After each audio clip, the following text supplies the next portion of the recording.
I can't. Well, gee, I don't think we are gonna be. Oh shit. All right. Well, how you doing, sir? This everybody. Jeez, this is the legendary film director. I'm not gonna do this stupid character for you buffoons. Fuck this, Mister. Now let's get to the pronunciation of your name. I base it off of your patent promos. And I do terrible impressions. So when I saw your patent promos, I was running around my house. This is when Postal came out, everyone. Going, I'm Uwe Boll, come to the siesta. I do terrible. My British sounds like, Chip, Chip, how you doing? You got some porridge? I'm terrible at impressions. But that's what it's stuck in. So what is the exact pronunciation? Do I have it right? Is it like a V, Uwe Boll? Yeah, overboard. All And right, screw everybody you says jerks. Uwe Boll, Uwe Boll, ooh, ooh. There was, I don't know, in Ooh, Brazil, they only said ooh. And I said, down south, do they go, ooh, bowl? yeah, whatever, you know.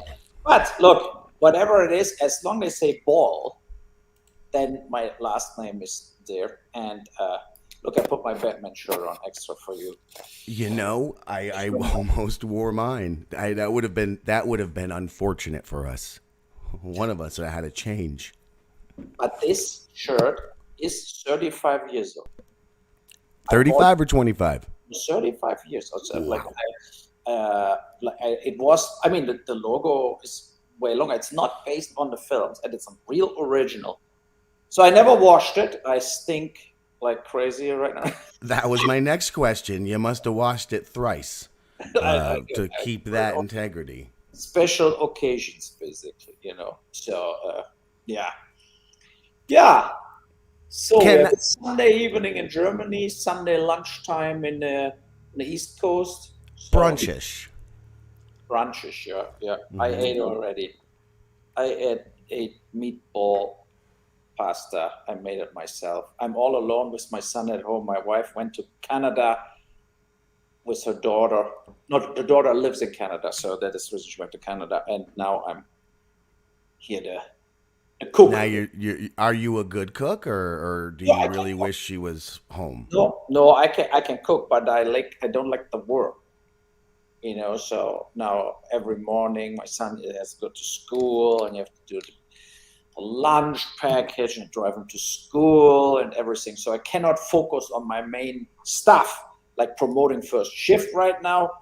It's out there. Everybody can watch it on SVOD and in a few movie theaters.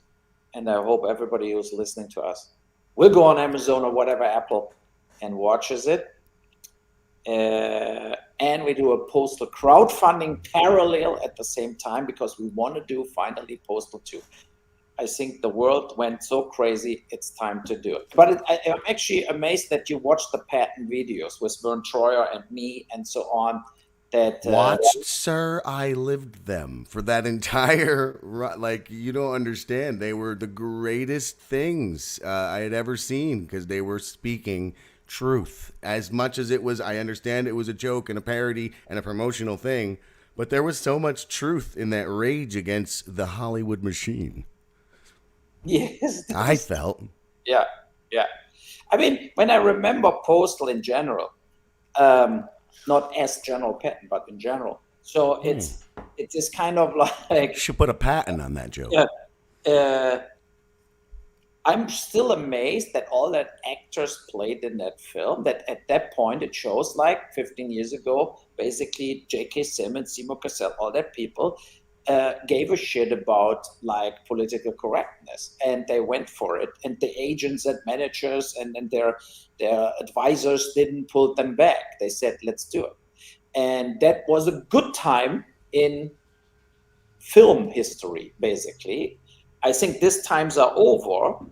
And that's the reason we need to do Postal 2 with that crowdfunding or independently, because of course nobody will give me no studio or streamer with cash flow Postal 2. I can't Uh, believe Tubi and Plex are even playing Postal 1. It's actually heartwarming.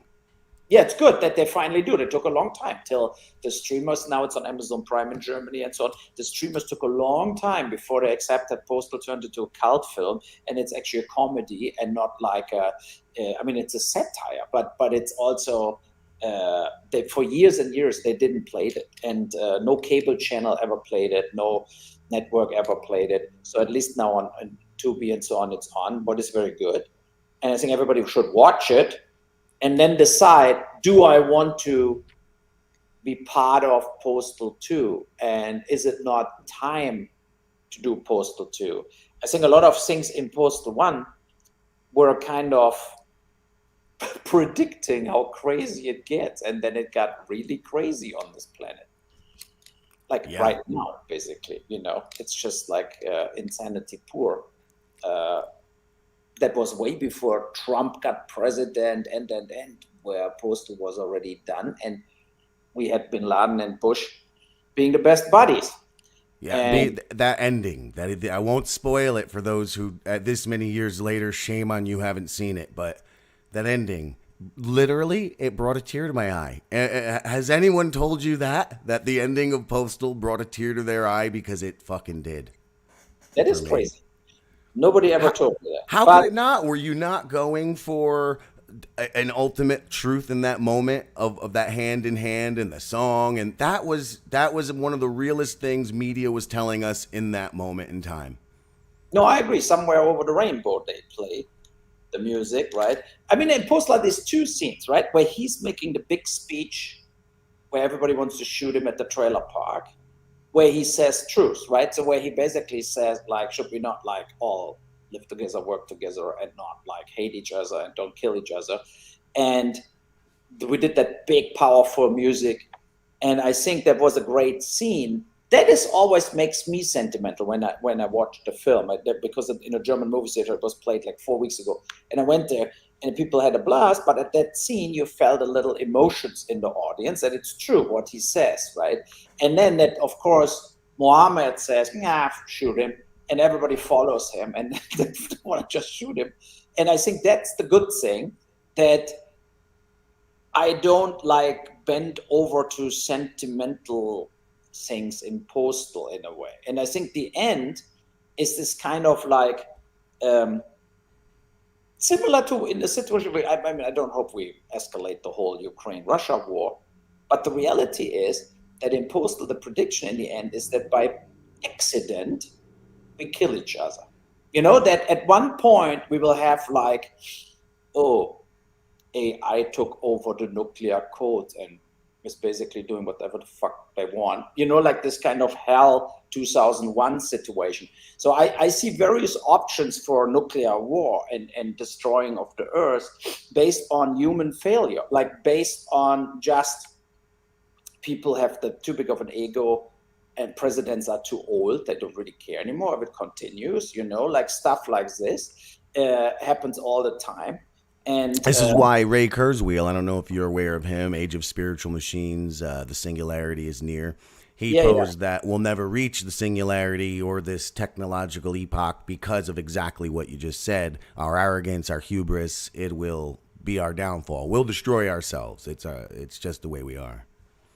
Yeah, because we always allow and then move forward with things, and then we cannot retreat out of it anymore, even if we know it's bad or whatever. And then it's just, it's like, I think like AI is a real threat, and I felt also, the thing now with Twitter, like X, when Brazil switched it off because of the fake news or the propaganda on X. And then Elon Musk says, I give everybody Starlink access in Brazil.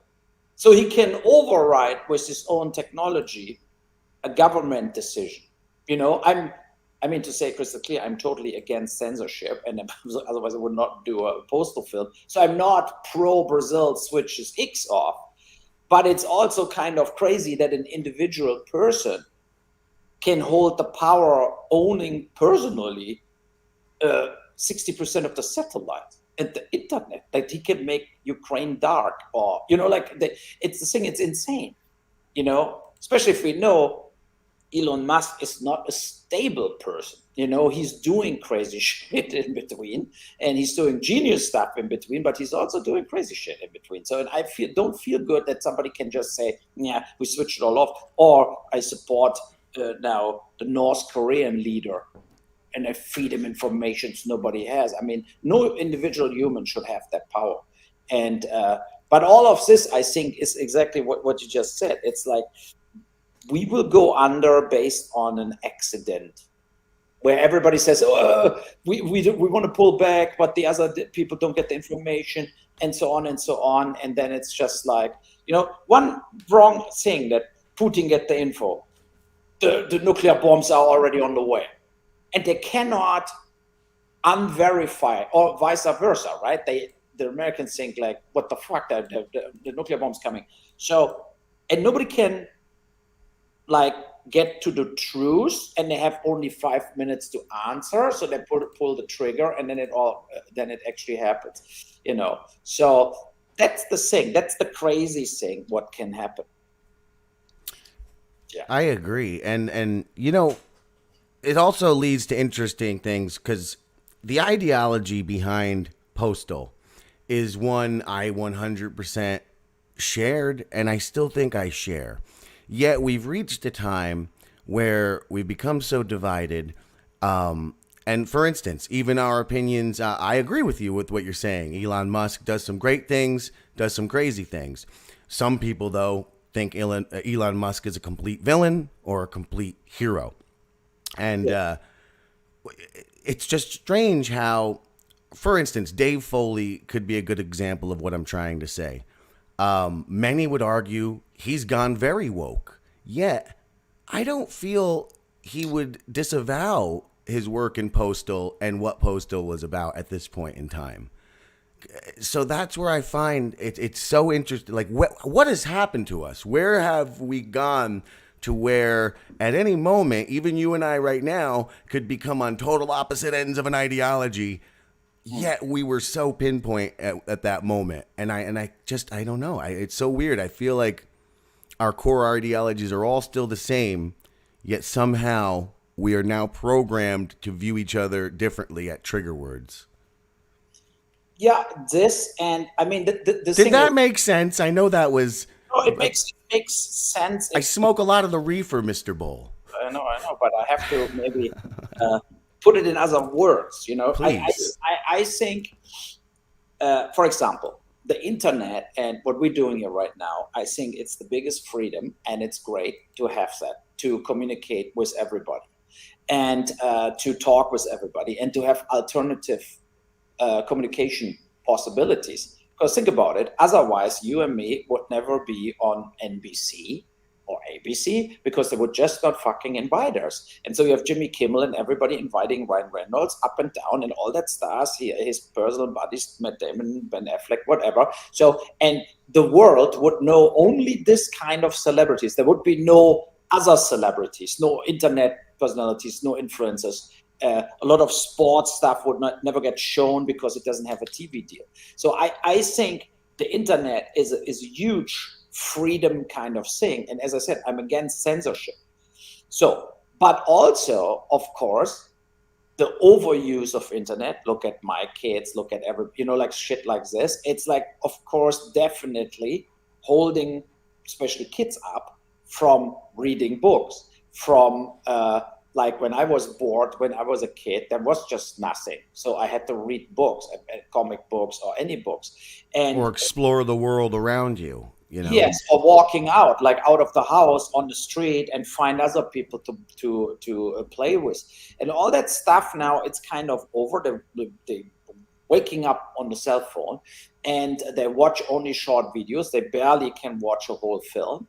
And so, and of course, it's proven that interest groups, states, big companies entering the internet to infiltrate people with an algorithm to make them buy stuff, vote for stuff, and doing and putting out wrong information.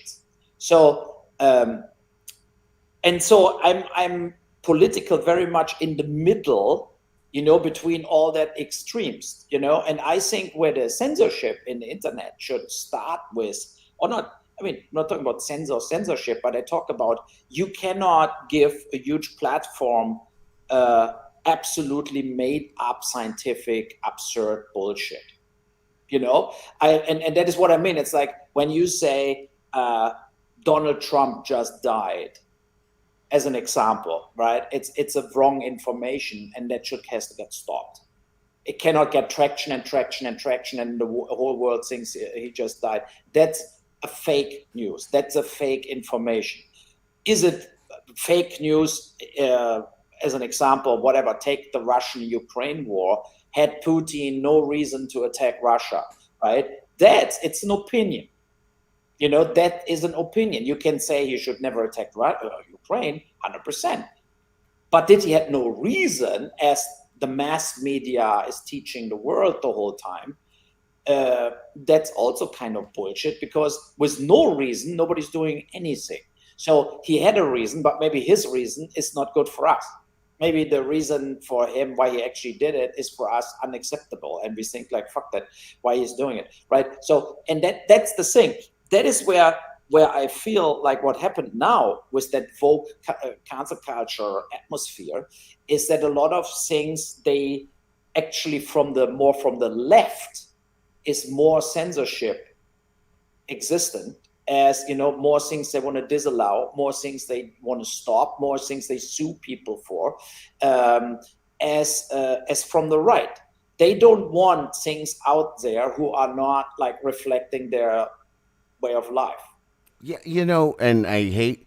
Look, I hate to. I love Kids in the Hall, and even as woke as he is, I'm still a Dave Foley fan. But that's a perfect example of the left sort of eating itself. Scott Thompson is an absolute hero for not just homosexuals, but heterosexuals and the relations between the two. At the time when Kids in the Hall came out, they changed the world's perception of what a gay man is and what the gay and straight relation is. And a lot of that had to do, and now I have to censor myself with his use of the F word, and that's something they have now with the revival. They've spoken on this. They've taken it from his mouth. The corporations have taken it. Even the other kids in the hall with him have taken the F word out of his mouth. And I think that is one of the greatest tragedies of this woke bullshit going on right now. They're eating themselves. They don't care.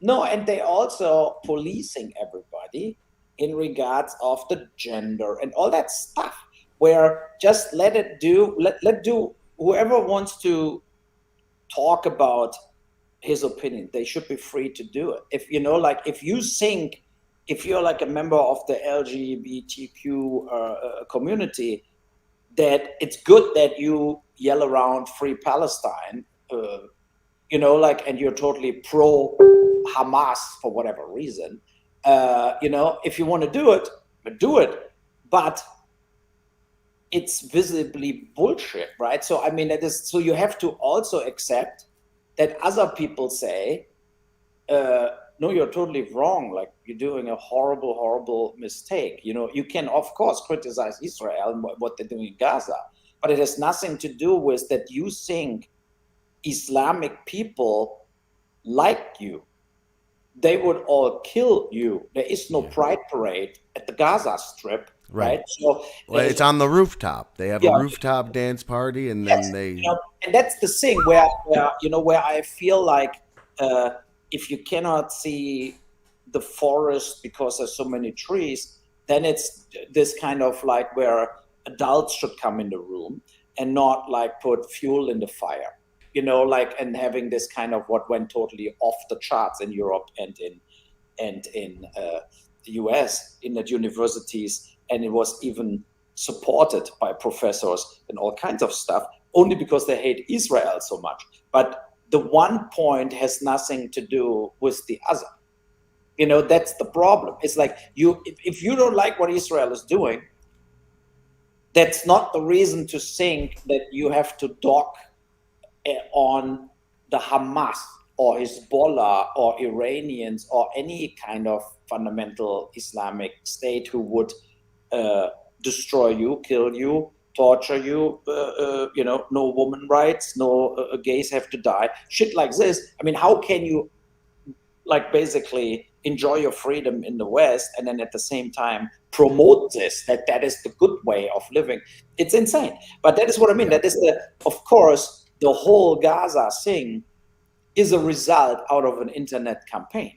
There was a lot of money posted in videos creating a false identity of the whole situation, and they promoted the shit out of it so that everybody went on the street, and flipped completely out. And that is a problem where to go through the freedom of the information flow and the freedom of the internet, I think it's very it's tough, because the algorithm lead you to always like get your opinions pampered. So then your opinion turns more and more left or more and more right. It depends, right? If you watch only Tucker Carlson, then and you keep watching Tucker Carlson, like a few weeks You're gonna later, start wearing a bow tie. exactly, and you're like whatever, and you have a strange smile in your face, like the Joker, and then and then you of course vote for Trump. So I always say, look, you need to see. You always have to try to see things from all sides, and that when you come back to Postal, by the way, go on Indiegogo, guys, and put Postal in and give us some money. And if you just Google Uwe Boll, Uweboll, it'll take you. The first thing up is that Postal 2 Indiegogo, and Yes. fund, because I want that so bad. In all that years, I always thought, like, when you see what film directors who made 2 good films get like all the love of the industry, and then they're getting like a 5-picture Netflix deal, and then they make like the first film and it's totally crap, and then Netflix thinks, fuck, why we signed on for 4 more films. So you have that all the time, or the film festivals who invite every single time the same directors, no matter what film they do, even if the films get absolutely horrible, they're still in the film festivals. And I never got that love. I also never got the love like the studio guy, like a real executive who could greenlit the show from Uwe Boll, loves me, right? So it never happened. So it's this kind of like where Ted Sarandos says, oh, great, I loved Rampage. I mean, a lot of films for me were running on Netflix, but it doesn't look like I got a lot of fans. Like, I mean, a lot of people watch them, but maybe not the Netflix employees or the decision makers at Netflix. Because if they would watch it, the chance would be higher to say, of course we should do Postal 2.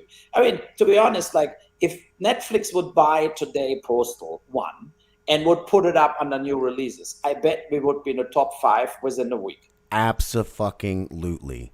Without a doubt. I mean, especially now. Kill Tony is proving it. All of these anti-woke. You got Aaron Berg in your new film, First Shift. Yeah. He has an uncancelable records label.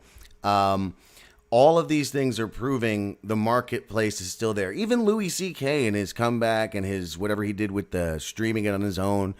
The market's there. It's just that it doesn't seem... Netflix is very heavily left run. Apparently they put a lot of money into the Kamala Harris campaign, and they, like you said before, the left is hard on censorship. I am in no way, shape, or form a right winger nor a Christian, but when you look at the right, and if it is Christian fundamentals, what is it? Jesus says. Just be nice to each, be excellent to one another, dudes. That's what Jesus says. Yes. So like if you boil it down to the core, do unto others as we do, respect each other's freedoms. I think I have to side with that over what is happening now. And this is a guy, me, who worked 10 years for the DNC. You know what I mean? The Democrats. I worked for the machine candidates. So like, yeah, it's not the party I once knew. And, I'm stuck now. Look, the middle is the most dangerous place to be now, and I think that's where we are. Yeah, because we have nobody to vote for. And we have also, like the RFK Jr. guy, he was like in a lot of things, when you listen to him for an hour or two, not so bad. But when you just have his snippets, like the worm in the brain, and he ate a whale, or cut the head off of got a dead bear, like he had Or too that Central Park story, some prank he did he had through too much like ballast, right? So he was too much weight on his past, drug addicted, useless, whatever. So it was clear that he will not go through, and but when the thing, look, when Harris now is the new messiah, you think like the same people who say now at the DNC thing in Chicago, like it was a mega show, and it was like obvious that Harris is the candidate and obvious Harris is the best ever. And then, okay, flashback, for 3 years as a vice president, she did absolutely nothing. I never saw her traveling, going, whatever, meeting international leaders. She was responsible for the border protection. when I get in. Yeah, I know. And you have this kind of absurd situation that even the same channels who wrote, like, and I heard that people told Biden, if you go again, don't take Harris with you. Like, exchange the vice president choice. That was 3 weeks before because he's too old now, got replaced. And then with Harris, like, as the obvious choice. No, it was not the obvious choice. That was the most desperate situation ever, and they just couldn't find anybody. And they felt, okay, well, the vice president has to be it. She's a woman, she's younger, and boom, she should do it. That was so painful to watch, all that speeches there, how they celebrate that total bullshit. It was fake, and it was an idiotic show. And I had a bad feeling watching it. And with Trump, it's like, the Republicans also never cleaned themselves of Trump. He could dominate, even if he lost that elections against Biden. He still could dominate the party and made everybody who was running for the Republicans or tried to run for the Republicans looking like a total kid. Like when you remember when all the Republican candidates without Trump doing their TV duels, that was like unwatchable. They were screaming and yelling, and you felt like that's a bunch of kids who are out of their fucking minds, and with insults and everything. And Trump knew that, so he was not participating because he had the feeling like they're all so stupid, they destroyed each other. And then we're moving forward, and boom, he was the candidate. So he's clever with this, so he's very clever playing the people. And I'm already looking forward to how RFK Jr. thinks he's, after the election, like part of the government or something.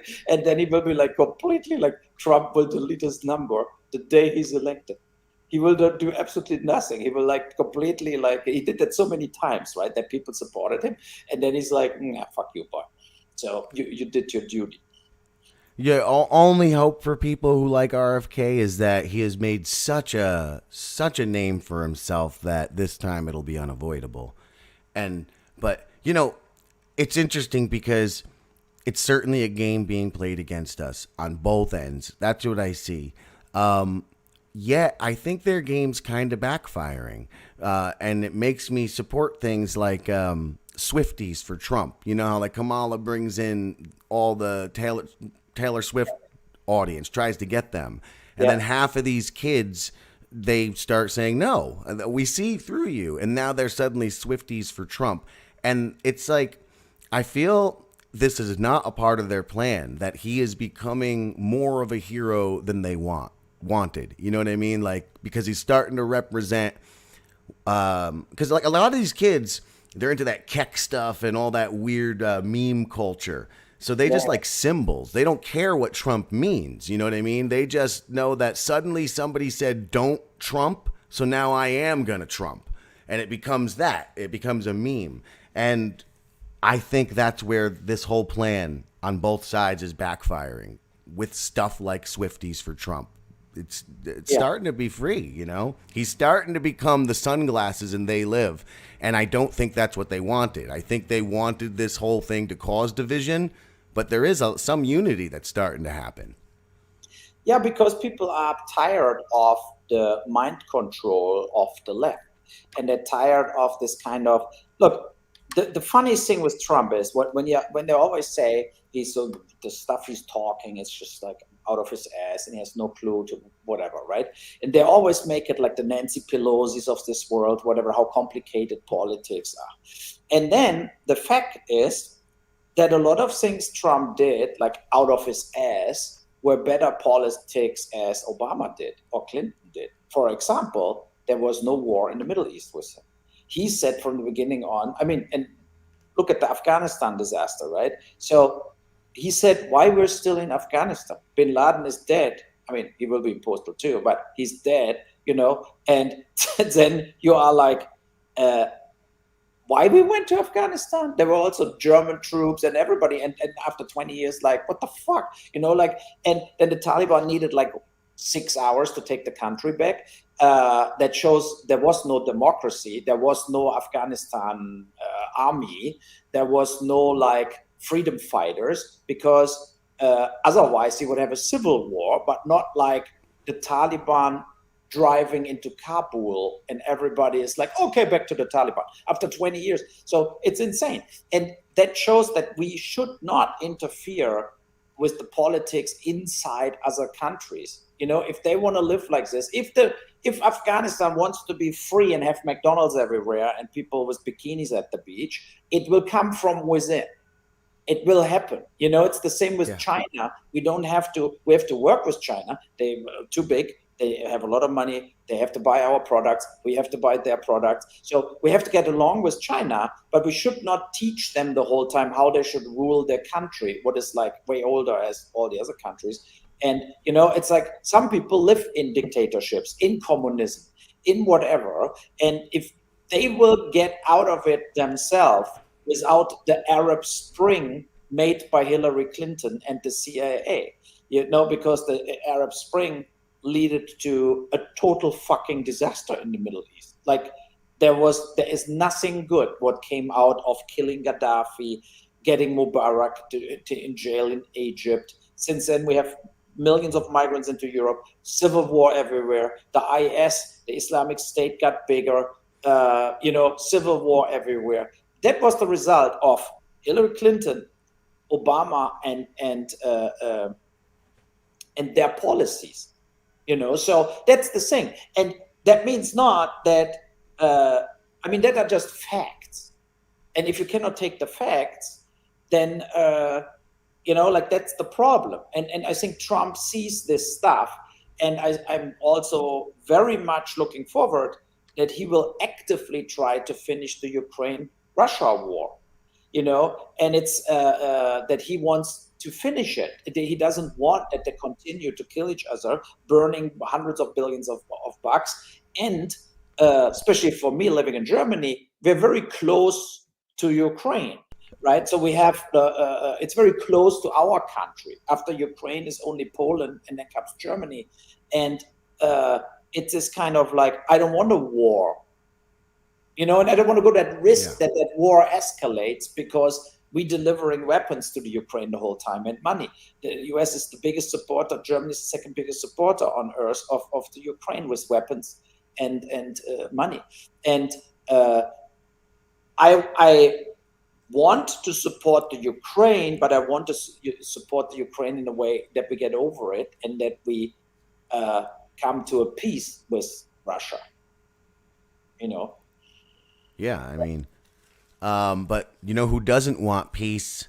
Carlos Danger of the Insufferable Bastards podcast. He says, Uwe, please fight Phil Noble from Fango. Is he meaning Fangoria? What's this about? Is this in reference to your old boxing? Who is Phil Noble? Well, there you go, Carlos. He just knocked him out by Googling who is Phil Noble. Phil Noble at the Harvard University. There is an American writer, but he's 73 years old. I cannot do that to him. Then we have Phil Noble is a director from Manila. Where the fuck is Phil Noble? I don't know what Phil Noble is. So maybe Phil Noble is way less. I put it on Instagram. You're gonna have to give us more there, Carlos. There's a Phil Noble on Instagram. He has 2,300 followers. What doesn't sound for me, and he's from UK. So that cannot be the Phil Noble from Fangoria or whatever. No, I did the boxing fights. That was what we talked before. I think we went live with Bloodrayne. You know, when I got the same reviews for Bloodrayne as I got for Alone in the Dark, it was for me like, maybe you should watch the film before you write the review and not like copy and paste and you just exchange the actor names. And is the editor-in-chief of Fangoria, Phil Noble Jr. Apparently. Well, okay. Yeah, I'll fight him for you. I'm in America, so if you want me to go down there. Whatever. But look, the reality is the boxing days are over. It was a good political, like a stunt we did during the Postal shoot, like when we shot Postal. Michael Paré was the ring announcer and stuff like this. And it was a great revenge for me to hit them in the face for all the shit they wrote. And Chris Alexander, I think is he not the Fangoria editor? He was in the ring with me. So I was fighting Chris Alexander already. I think he's the Fangoria chef. So, you know, and we don't need that anymore. I got so many invites to film festivals after this, but only if I box somebody. And, you know, and I felt like I did it in Spain. I boxed another guy in Spain. And I boxed at the Alamo Fest in Austin, Tim Leake, the festival boss. But I didn't hurt them. So I had no hard feelings for Tim Leake. He's a great guy. So I didn't hit him hard. So, but I don't know. So for me, it was some bullshit. And I said, okay, forget it. If you don't want to play my films without me coming and box somebody, then don't play my films. I mean, it's just ridiculous. So, you know. Uwe Boll dances for no man. Exactly. You know. Unless they're a really nice guy. I mean, let's not be gender exclude. Let's not be rude to the other people, you know. No, and nothing wrong with dancing for a man. Yeah. I mean, funny enough, last week came also out my English-speaking memoirs. I sent you the link here, Uwe Boll Raw, a memoir on Bear Manor Books. So on Amazon, you can get it. And I think actually it's interesting. It's in the private chat. I put the link up. It's an interesting book because, as usual, I didn't sugarcoat things, you know, and so I didn't sugarcoat things, but I also don't sugarcoat myself. And I think that was always like this kind of what happened? Nothing. Nothing. Sorry. Yeah. So, and I did a bad thing. Okay, very good. What you did? Well, they'll figure. I can't. I did something very bad. I did something very bad. It's. I'll tell you as soon as we end. No, say it now. I doxed myself. Okay. I doxed myself. Ah, jeez. There we go. That's all right. Okay. It's all right. But yeah, Uwe Boll Raw, a memoir. Yeah. So okay, whatever. But the good thing in the book is that I think to read a little where I'm coming from, what my childhood was, how hard it was for me to get into movies or make a film, and then reading about the biggest disasters on my film sets, and also what I think about the industry, what I think about the strike the industry had, what I think about Hollywood and stuff like this. I think it's very entertaining to read it, and I just cannot help myself. You know, I'm just in a way a total idiot that I'm so an outsider because I cannot shut the fuck up and play the Hollywood game. You know, I just cannot do it. It's just like, it's not in me that I don't have an agent, I don't have a manager, you know, all that bullshit there in Hollywood. I cannot live there. I just cannot live there. The longest I was in Los Angeles was 4 weeks. And I just couldn't do it. Wow, I thought 4 years was even pretty short, considering you're a world-renowned film director. But So when you said 4 years, I thought that was short. yeah, I 4 know, but I weeks. just cannot do it. It's like that's the good thing after COVID. I mean, you can do now. Like I live in Germany, and I just do a Zoom, and I actually like to be for myself in a way and just make films. Make a film, get it out there, promote it, watch it, have people watching it. That is all I want. Working with the actors is a lot of fun, and um, that's also a big misunderstanding of so many people, right? They all think Uwe Boll is so complicated to work with and it's horrible to work with. It's total bullshit. All the actors totally like working with me. You don't find what actor said, I hate Uwe Boll. What actor I worked with, Jason Statham, Ben Kingsley, whatever. Did anybody said that was the worst film I ever shot? That was the worst collaboration, Ron Perlman, Billy Zane, whatever, no, they all like working with me and enjoyed it. And because I give them some freedom too, right? And I have humor, means like I don't take everything too serious.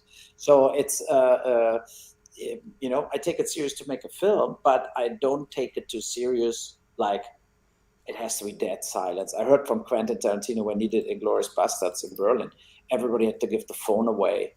Nobody could have the phone. There has to be silence. And I had to tell him like he's the master. They had to wash his feet. Yeah, whatever, and just He's think, into I feet. mean, I like Quentin Tarantino. I like the films he's doing. I think he's not selling out, and he's just. But he was kind of crazy based on the Berlin crew who worked with him, telling me that he was like kind of the big ego he had catched him in a way, right? And that everybody loves him. The reviewers love Tarantino. The audience loves Tarantino, and so it got ahead of him. And I always I don't have a problem to make a fool out of myself, as you do actually, right? So I mean, it's like, but who gives a shit? Like you need self. I think people who the world needs clowns, Mr. Boll. Yes, and who basically take themselves too serious. That's the problem. One big problem is, I don't know if you read that article. It came out 2 days ago in vulture.com. I'm sending it right now here over. It's about the 51 video game based movies ranked bad to worse. Like, so 51 were the total. Did you got it in the private chat? I got it here now. My goodness. If you're 52, I'm going to ban Vulture. No. We have 50. There are 51 video game based. So, and now scroll down and see what they put as the worst video game based movie ever shot. Jesus, that's not true. Oh. It's not true. It's not even arguably true. It's not. That's completely absurd. What's next? Prince of Persia. Let's look Prince of Persia. So, but let's read what they wrote. Like, go here. Look here. Here it is. A movie that should make you think Warcraft is higher art. Postal opens onto two terrorists in the cockpit of a plane fighting about how many virgin breed matters when they enter heaven. Is that not great? The argument ends with them deciding to fly to the Bahamas instead, but then the passengers of the hijacked plane revolt and force the crash into World Trade Center. Everything hovers around that level of bad and offensive for the rest of the movie, making this an easy call for definitely worst video game adaptation ever. That is completely insane. And I got so many people that wrote me, no, Postal had to be number one. It's by far the best video game-based film ever done.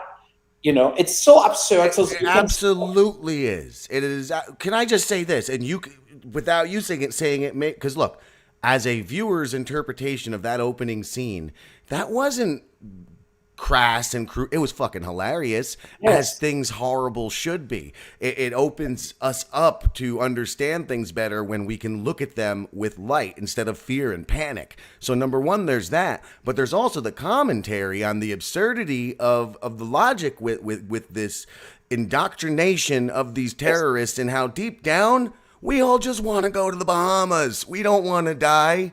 You know what I mean? Like, that's a very deep joke.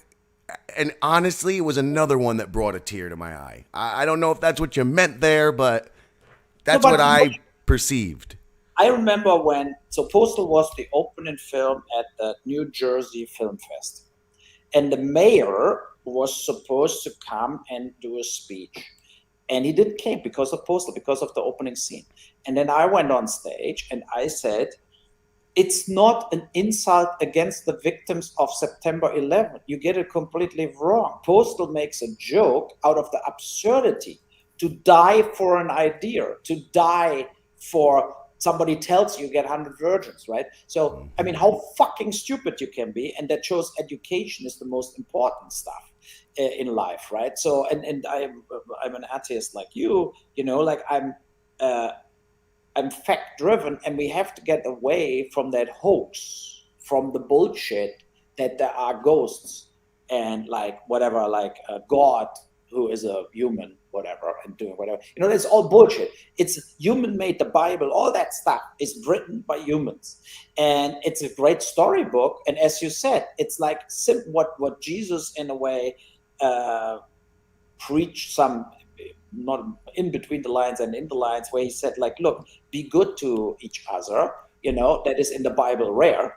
If you read only the Old Testament, it's like more of an eye for an eye, you know. Yeah. So and a revenge tale. Yeah, that's a Tarantino tome. Yes, you know, and I think Jesus like basically calmed it all a little down and said, help each other, whatever. Don't judge other people. So that I think that is good. But philosophers like Kant and whatever, they did the same. So, but if you scroll down here, Prince of Persia, and there's so much crap. When you see it, Assassin's Creed was horrible too. Now comes already My Alone in the Dark, Position for It, the Need for Speed. And nobody even saw Need for Speed, and that was a massive franchise. How is that higher? How is that more valid than Postal? Warcraft was horrible. I just hate Dead Trigger. Never heard about it. Never seen a single one of these movies. I'm going to tell you. Commander, very old. Mortal Kombat, very old. Borderlands was horrible. Just came out. You apparently, I was reading you're going after Borderlands and Eli Roth. What's that about? No, that was my podcast partner Gary Otto. He put it up, and then I had the commentary on it, and I didn't watch Borderlands, so I cannot really judge anything about Borderlands. But I think it is kind of crazy to give Eli Roth, who's a horror guy, Cabin Fever and so on, right, $110 million to do this kind of Marvel event movie crap, and then making it PG-13. It looks silly. I scrolled through it. It's not my cup of tea.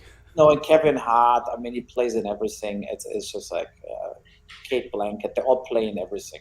As soon as it's a $100 million film and getting $5 million, $10 million, they boom, they're in. And then they talk positive about it, and they know it was only for the paycheck, you know.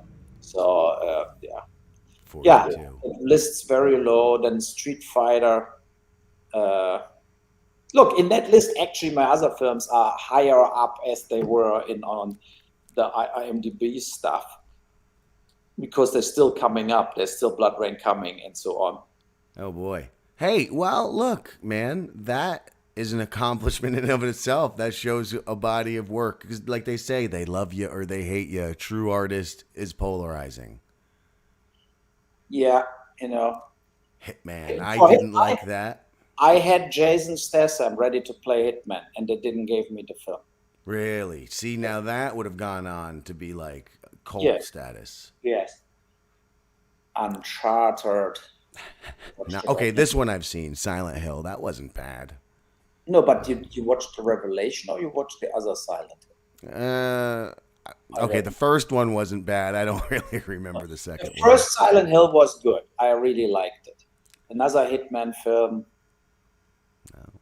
I've never seen one of these, even though their soundtracks are pretty cool. I know they had, I think, Marilyn Manson and Slipknot scoring some of these movies, but I've never seen them. I hate the Resident Evil stuff. Lara Croft, fuck. I just cannot watch this stuff, you know? It's just like total absurd. Was that in the Patton stuff? Was there some Resident Evil shade then, too, if I recall, or no?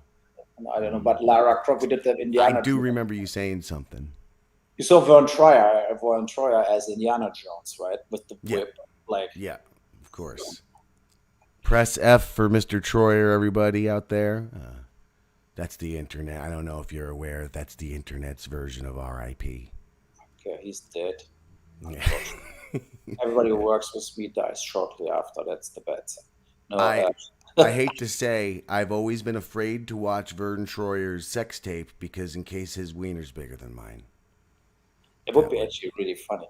I would fuck my Everybody whole like, life up. holy fuck. They're losing their shit on Vern Troyer. Like, he was a huge one. Yeah, House of the Dead, another Uwe Boll film. My first video game based film. Yeah. Yeah, Uwe Boll strikes again. And do they say it's terrible? Were you happy with this one? Yeah, it made a lot of money actually. It did. I remember hearing a ton about it. Yeah, it did 12 million box office, but then it did like 30 million on home video. But look, it's not like Borderlands. It cost 110 million. It was a $7 million zombie film. So, you know, like you also, when they always say Uwe Boll never had success or something, it's all total bullshit because you need to put in account how much was that film to make. And not like, I mean, if I do a $250 million movie and it makes 100 million, it's a total fucking disaster.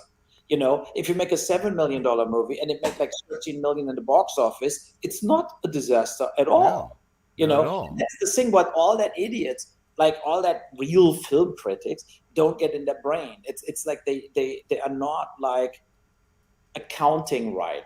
You know, so you know the Final Fantasy, that stuff was $100 million. You know, and was total crap. I think it made less as House of the Dead. They're just trying to push a narrative. I mean, they've got to know that you really do bring a large scope to In the Name of the King. Wasn't that a really low? Is that the name of it? In the Name of the King? Yeah, it's coming up here in the list also. Oh, great! Isn't that? Oh, well, it's coming up in a higher level. So, but you know, another Resident Evil. I mean, how many fucking Resident Evil films there? The Wrong Rampage. Scroll past it. Wrong Rampage. I did the good Rampage. So another Resident Evil. Max Payne. Super Mario Brothers. I have children, so I saw this. Didn't hate it. Didn't think Chris Pratt was offensive. Thought he did a fine enough job as Mario. See, here comes my Bloodrayne. Bloodrayne. Guess what? It's Uwe Boll again, and he's got a cast of genre legends in tow for Bloodrayne. Christina Loken, Michael Madsen, Ben Kingsley, Billy Zane, and most importantly, Michelle Rodriguez. Star in this humans vs. vampires historical romp. Everything about Bloodrayne is over the top. Well, I'm not out yet. The acting, the costumes, Emrod's occasional British accent. It's the exact level of prestige and resources that should be devoted to a movie based on a hack and slashed game about killing vampires. This is an unmissable absurdity. Wait a minute. Is this list going like number one is the worst? No, number one is the best. Oh, okay. Because I was about to say then Postal's the best. So I think that they're looking at Bloodrayne not so horribly here. No, I'm very happy with everything else they put in the list, right? I agree with the list and overall. But I completely disagree with 51 Postal. Fact. That is so wrong that it's completely insane. That it's nothing less as complete. I bet nobody off that list, all the people that wrote that list, watched that film in total. Nobody. It's more offensive than anything, they're trying to cancel. Just maybe they're so woke that they just couldn't handle it, right? So I mean, Well, that brings me to a question about Postal, and we do got to talk about your your new movie, First Shift. But I've already kept you almost an hour. I don't know how long you want to let me keep you. So let's do another 10 minutes. All right, so we'll jump into these things. Question: any regrets with content in Postal? No. Anything you wish you didn't do there? No, I love it that I did that, and that it's funny and brutal and totally political. Look, that comes on position 16, Dungeon Siege. This is all telling me, yeah. This is telling me that you are. They should give you more fucking video game movies. Because as I was saying, with the scope you do on a small budget, Name of the King, that was a small budget, right? Yeah, in comparison to the big films, it was the biggest budget I ever worked with, $60 million. But in comparing to all that other stuff, here's another Uwe Boll film, Far Cry, on position 12. Oh, really? I didn't even know there was a Far Cry movie. Yeah. I think I've played one of those games. Udo Kier is in it. Oh, yeah. Oh, Okay, I'm a fan of Udo Kier. He did a great Masters of Horror. I forget the name of it, but it was no, I like him. But go to the number one now, because Cigarette Burns. You will be very surprised who's number one. Everything so far has been. I don't care about any of it. Let's see. We're getting there. We're getting there. It's totally absurd. Look at this. Werewolves Within. I never heard about that film. They did it. They made a really good little video game movie. All right. Yeah, I saw it on the movie theater sign. That's as far as I got with this movie. I never saw it. And I don't know. It's like, look, Michaela Watkins, Harvey Guillen, Mila Vantrop, and Cheyenne Jackson are here. What the fuck is that? I never heard about that actors. Harvey Guillen is that's the guy from What We Do in the Shadows. The guy who plays. Okay. Yeah. Now I'm not so good with the names. If I see the faces, I know the people, right? So, but not there and whatever. That's how you can't trust Vulture, Mr. Boll. You know that this guy's the hit of the town right now. Of course, his movie is going to be, number one in this list. Maybe you can click on the First Shift trailer and we watch it quick, and then we talk about it. I put that in the chat. Yes. And while I open this up, so we can play this real quick for the later on the Rob Saul show. So, what do you think of Rob Saul, Mr. Uwe Boll? Nothing. Exactly. No, I mean, I look. That was the best answer. I keep it the way it is. That was everybody's answer. How about the Dabbleverse? What are your thoughts on the Dabbleverse? Nothing. Exactly. Just so you know, it's basically a live action Reddit thread of insulting stuttering John from the Howard Stern show that has somehow created a ton of podcasts. It's really the stupidest thing in the world. So there you go, Rob Saul. There's your clip for your show tonight. We'll play that on the show and have him react. That's what they do on these shows. They react to clips of themselves. It's quite ridiculous. Save me, Mr. Boll.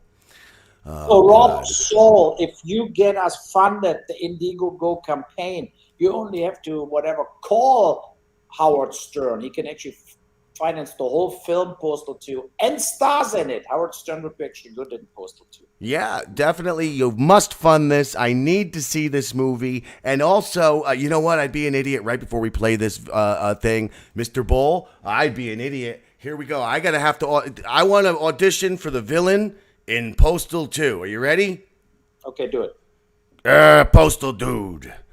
I'm going to punch you, you little jerk.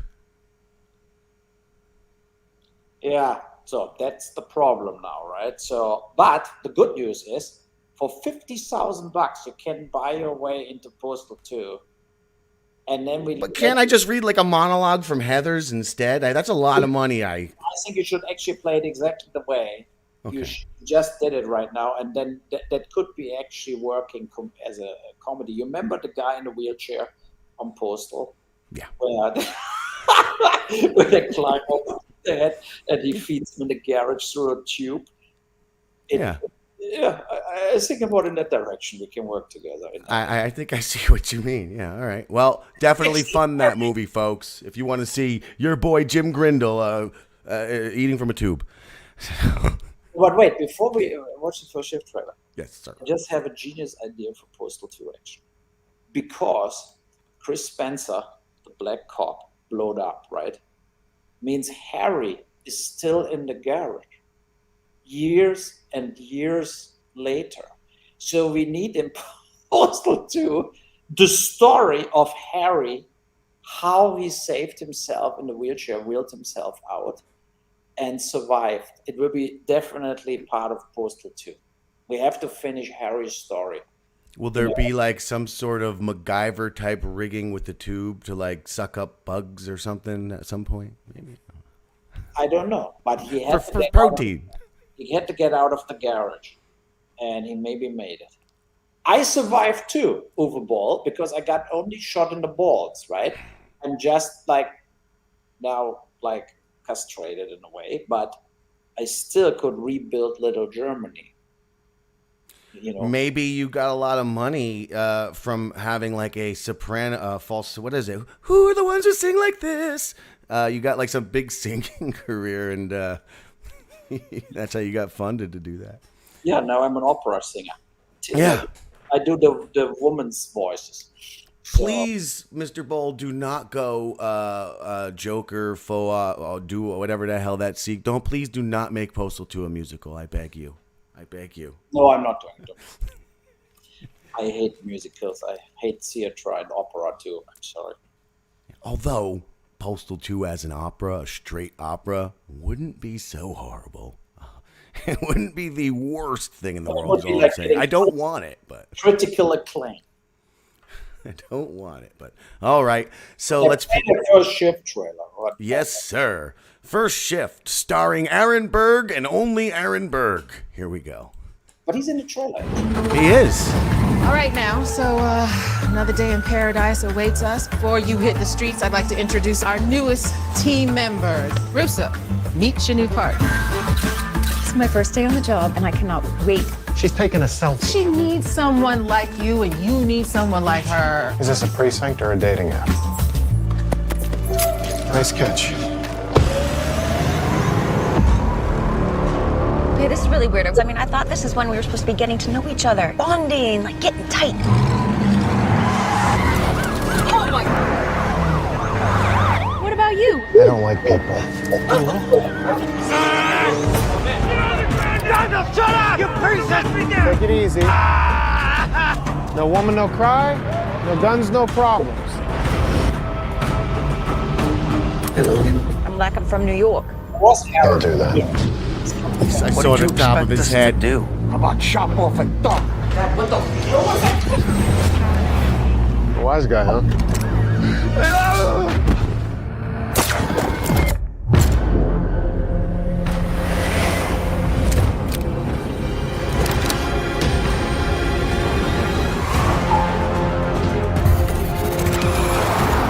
But here's the good news. Option A, you die.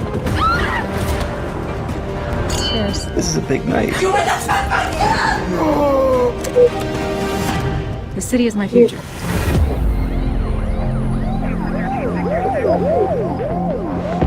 Aaron played him really good because he doesn't pussy out. You know, they have him on gunpoint, but he's not like totally like begging.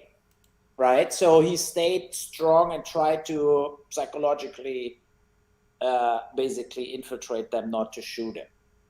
And you have to watch the film tonight on Amazon and pay for it. You know, I'm gonna. Good. I'm definitely gonna. Is he dying? Is he not dying? And the only answer is on Apple or Fandango or wherever it's like in various things.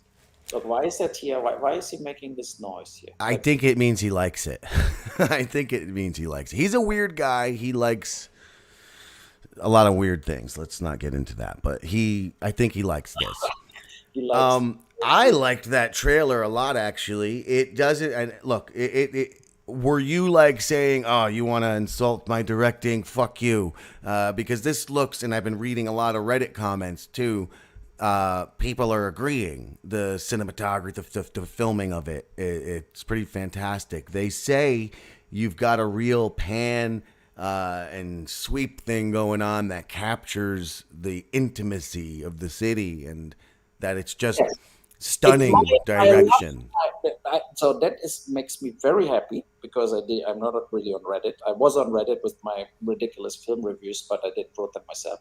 But the thing is, that makes me very happy because that was for me the point to sell the film. My working title was New York, New York. I mean, the title Scorsese used already. But what I wanted to do, so we had a lot, like every single time I had my German camera guys with me. And when the other crew were having weekends, we went around in New York and shot New York. So we worked 7 days. We never had a day off because we basically went around and shot the architecture. The sun goes up, the sun goes down. We were standing at the beach for a long time to slowly film how the sunrise comes and stuff like this. And I think the film benefits from it. Went in the subway, went everywhere and just filmed and filmed and filmed to catch New York as it is, like this crazy town where nobody really, they all live together, but nobody lives together. And I love New York. I get with New Yorker people way better along as with LA. That's where I live now. Yeah, and I like that more direct approach to things. But that was really, and we shot CinemaScope. We really shot large format CinemaScope theatrical because. It was so funny, when we came to a film set, they were shooting Bad Blood on a corner. And they had like all their trucks and all the stuff, right? And I talked to the AD and said, look, with all this money for a Bad Blood episode, why it looks so shitty? I mean, that's the reality. It looks like cheap TV, basically. Even if they spend more money on an episode of Bad Blood, as I spent on First Shift.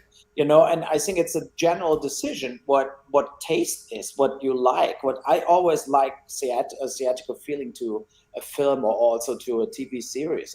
I don't like this 4:3 kind of CSI coloring and so on, So, no, it makes me very happy because it was really my kind of love letter to New York. I shot a Salt and Wall Street stuff there and in earlier years, I did like a Lucky Strike commercial there, and and on Alone in the Dark too. Promoting smoking? Oh, yeah, that's Lucky just terrible. Strike. No, I know, but that was the good old times 30 years ago where everybody was smoking and TV cigarette commercials were everywhere, especially in the movie theaters. They were running and running and running, so you could shoot 35 millimeter spots for cigarette brands. That times are, I think, over, But no, I mean that's the thing. I think the audience should know also.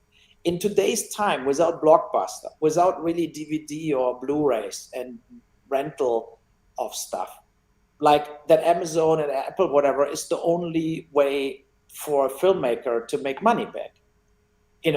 And I'm not like paid by Amazon or paid by Apple or Fandango or Tubi or whatever. It's like I get only money back for the film if you watch it and you pay something for it. So that's the thing, and that's the fate of all independent filmmakers right now. And so everybody who loves film should always not watch only free shit they see on Netflix or whatever because they have the submission. The subscription. They should also still watch independent movies. It's more important as ever before. And it's more important now than ever to support your creators, even like legends like Mr. Boll here. Because I read in your thing, a lot of people did watch Postal for free. And let's be honest, some legally now, but most of it was illegal. And that's why we have nothing but Britney Spears on to the latest pop star of the day. Because that's the only thing marketable stuff for 12-year-old girls. I actually think I learned that from you maybe 10, 15 years ago. I think something you said that's something I've been saying because it's true. The fact that that's where the marketplace is. And we did that. All you rock and roll guys who, and all of you anti-establishment people, you stole all the art of your like-minded folk and left the market just a wasteland where there's nothing but they have allowed these corporate interests to take over and to fill our airwaves with nothing but pop dribble. 100% agree. And with their algorithms spitting out what they buy and what they do, and not like humans. That's the other thing. And algorithms, of course, go only with stuff they are fed. Like, when you just feed them all the shit what was shot before, they will just create more of this and will buy more of this. And that we have in that misery of Disney with Star Wars, or misery of the Marvel stuff and the DC stuff. It's just think about the invasion of comic book productions in the last 10, 12 years. Yeah, all the actors, they make so much money. They're getting very good actors doing all that stuff. But it's at the same time the end of all other films. There would be no more Godfather, Dances with Wolves, French Connection, Ronin, Heat, Apocalypse Now, The Deer Hunter. That is all the shit I grew up on, and I know what a great movie is, and they are way, way better as everything what is made in the last 10 years. There was nothing at the Oscars also the last few years where I would say that was better as okay. There was just nothing there where you feel like that's a masterpiece. That movie I will never forget. No. So that's the problem. That's the real problem, that the heart of the production has to be the filmmaker. And that's not the case anymore. It's like they have a storyboarded, visualized mega script. They have $200 million. And I mean, tell me who shot the last Avenger film or Batman or whatever. And nobody gives a shit, right? It's like, because they're only part of the crew now. It's not that filmmaker, like when Christopher Nolan did the Batman, right? Then you had a film. Then you had something with Heath Ledger, and you will never forget it. And that's the difference then. And that are the things they stick with you, but they are rarely done. And that it's like, now it's all like they made that decision. We want to play it safe. It should be a ride at the end in Disneyland or Universal Theme Park. So we have to be, who made Twister? Whatever, like the new Twister film with the guy from Top Gun, and what's the name from the guy from Top Gun? Like stuff like this. It all gets this kind of random and exchangeable. That's the biggest problem, I think, in today's time. Absolutely. It's I don't even doubt that it's written by AI, because especially now that they're unleashing AI for us, they had it. It's so generic, and the way the things that we're seeing on the screen is so absurdly written sometimes that I was questioning it already. And now that I use AI constantly and I know how it writes, I'm seeing so many similarities to because it's just a format. That's why they're literally just following a format like a machine, an algorithm, a format, and it's not producing anything. There's nothing good to watch anymore. Which brings me to who I was going to ask you, and we've gone over the final 10 minutes, so I do apologize. Do you have a favorite filmmaker? Even prior. They changed over time, right? The young Oliver Stone stuff was very good. JFK, Born on 4th of July, and so on. And the Martin Scorsese, Taxi Driver, Goodfellas, Raging Bull. I love that too. Francis Ford Coppola, Apocalypse Now, Godfather 1 and 2. There are a lot of things I love. I love Jaws from Steven Spielberg. But I cannot say I have that one filmmaker. I loved some Orson Welles films, masterpieces. Stanley Kubrick did masterpieces. But Barry Lyndon from Stanley Kubrick, I don't know. Or stuff like this. And, During we talk here, I just got a thing from Gary Otto that now running with scissors, who said before, Vince Dizzy said, of course, I cannot say no if we want to do Postal 2. Now he said he doesn't want that we do this. Like the guy, that's crazy. You know what? Just rechange all the names, as you said, California Fried Movie. And we shoot something else, And No, I don't like this. Someone's got to have a talk with that guy. yeah, I know Vince. It's his kid, like his child is Postal. They worked all their life on it, and that is good, But I think also my film helped them too, to make the game more recognized and stuff like this. If they don't want that we do Postal 2, then we just do something else. We name it different, We don't need to use things from the video game. The main point is to use this kind of humor, what is not right there, So what is right now not filmed? Like nobody makes this kind of films. Nobody makes even films like Airplane anymore, or stuff like this. So, and we have enough things to play with, and we and the cast, you have a cast, an incredible cast. Zach Ward, Dave Foley. Yeah. Obviously, these are men of different ideologies, so if they don't let you make Postal 2, I think you could still make this what was going to be the spirit of that movie, and that, like you said, the commentary on woke culture and everything. With that cast, I mean, because of their conflicting ideologies, I think there could be a great conversation there if you're having to do this California Fried movie. I hate it because I want Postal 2. I hate it, Mr. Boll. Fight, fight, fight. Yeah, invite Vince Dizzy next year, and then you can talk. I'm going to have to start ringing him up on the horn. Okay, I come in every time you want me, no problem, and first shift is there, and people should watch it. Thank you so much, and I hope to speak with you again and continue this lovely conversation. You were awesome. Still fun. Postal 2 on Indiegogo. Go to Tubi, Flex, do all the things. Watch his movies. They're fucking awesome. I'm sorry, Mr. Boll. Thanks so much. Good night. Bye. Good night.